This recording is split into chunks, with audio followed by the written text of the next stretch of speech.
Hello everyone, and welcome to my next video for Dissidia Final Fantasy Opera Omnia, in which I'm going to be taking on the Lunar Tyrant LUFENIA Plus as part of the Bahamut raid, whatever it is, the raid for Papalymo's LD release, which is honestly pretty cool. And I would be tempted to pull for Papa's LD if it wasn't for the fact that I would really want to use blue armor while using him, and I kinda don't really want to invest in him that much. So instead of Papa, I'm going to be bringing along one of the other scions. I've got Alisaie instead, who is missing for some reason, or it appears to be missing, like some of her passive points. If you just give me a brief second here, I don't know what's going on with that. Okay, so we've got Alisaie, and yeah, I've got Locke and Garnet. So really this is a formality. This is... I don't even know why I'm bothering to make this video, because I've got Locke and Garnet in the same team, and that just basically means I automatically win. The amount of damage these two shit out between each other is absolutely needs to be seen to be believed. And I've got Reigns as a call ability for Locke, because not only does that help out with the turn manipulation, it's also going to help out in just shitting out damage. So without further ado, let's dive into it. I've got brothers because we don't even need E3 on this team. Although, you know, it would be kind of cool to go into the summon and increase the HP cap a little bit more, but whatever. We'll make up for it outside of the... Well, we won't make up for it outside the summon, but whatever. Anyway, let's go.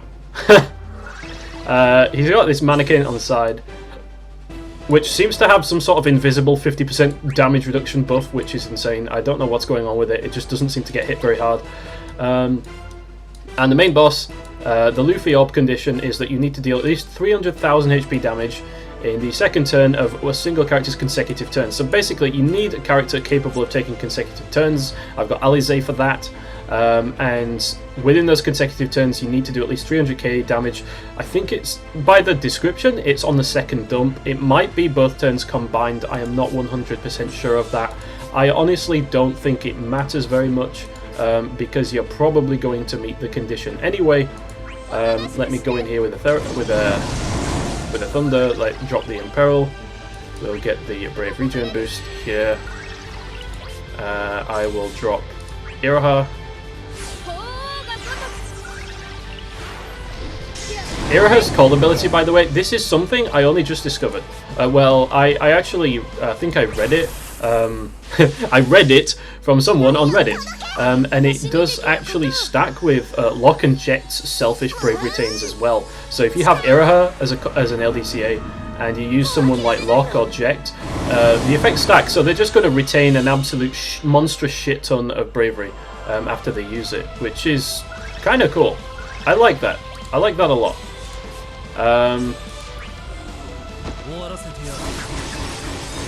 Just get up Kurosama here.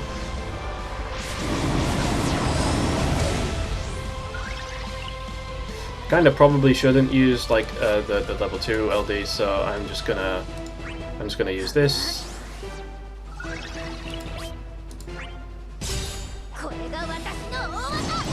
The orb's not up yet, so we're not able to really decrease it.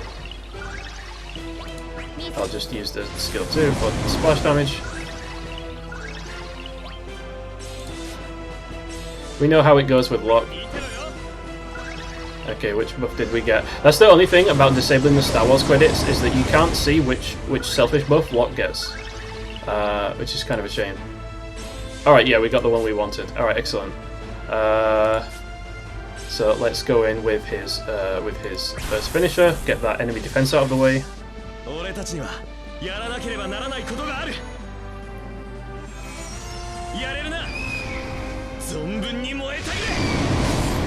See what I mean? That's defense ignoring, and the guy over there ticks up, and Hope Mannequin only ticks 21k. So I'm not sure what's wrong with that. It's kind of crazy. All right. Can we scam some turn rate as Alisaie? Yes, we can. We absolutely can. By using the skill 1.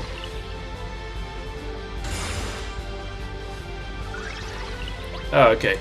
So here is the part where you kind of really can't let it take any turns. It becomes silver frames and you can't delay it, and the Luffy Orb comes up. So it's kind of... It's one of those moments, you know? But to be honest, he's never going to get another turn again, because we've got Reigns as an LDCA. So turn manipulation is going to get everyone to jump up. And to be honest, if he survives the burst, I will be very, very surprised.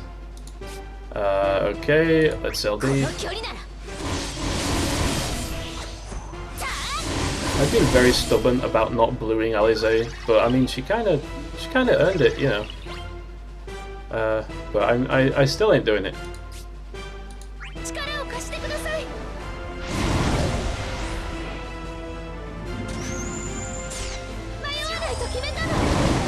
Iroha goes really well with abilities like this because Garnet doesn't deal enough bravery damage to cap by herself, but with the bravery chain she easily caps, so that's really nice to see.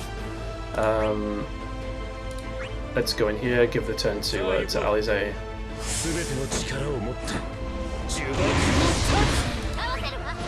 One thing I'm looking forward to, we've got Ketshi coming up soon. When Ketshi LD is featured again, I'm absolutely going to go all in on pulling for that, because I won't say I regret not pulling for it before, but it's a lot more useful now that we've got characters like Garnet, for example, because Garnet boosts bravery gains by so freaking much.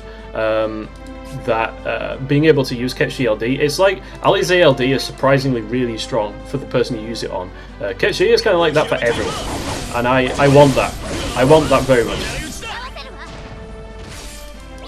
And I'm not sure how much I'm going to abuse 3.18 million, by the way. I'm not sure how much I'm going to abuse it. Probably not too much, because honestly it seems too broken, but one thing I'm at the very least looking forward to messing around with is Snow Burst Plus, and those abusive setups where you can get your bravery to beyond the maximum bravery cap by using your burst finisher, and then you kind of set up with call abilities and debuffs and everything, and you get Snow's Burst Plus active, and you can basically keep your bravery permanently above your usual bravery cap, so you end up dealing like 500k damage on every HP dump, and burst. You can do over 100 million damage in the burst. Like, I remember the original JP videos when you saw that happening. Literally, the numbers did not scale enough. It was just like the burst phase was just all 9s, and then they had to extend it.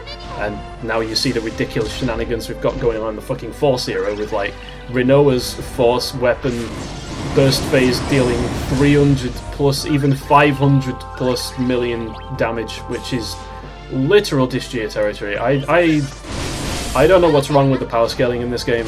4 years ago, like 20,000 damage was a lot, and now we're dealing millions. Like, what? That's kind of silly. Like, the direction it's gone. Oh, Miracle Shoes, you hate to see it. I wasn't even going to wait for it.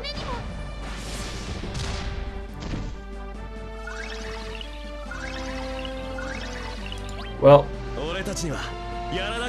it's very, very probably going to end here, and if it doesn't, then Alisaie will seal the deal.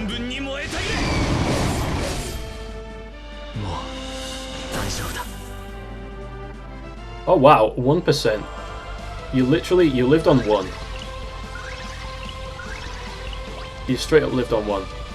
Alright, well, this stone is a free turn, so I'll let Ali finish it. There we go. So, absolute pushover as usual, but to be honest, with these two characters on the team, like, making this video is pretty much a formality. I'm halfway tempted to like start doing like more challenge-esque runs, because this is kind of like, there's no point.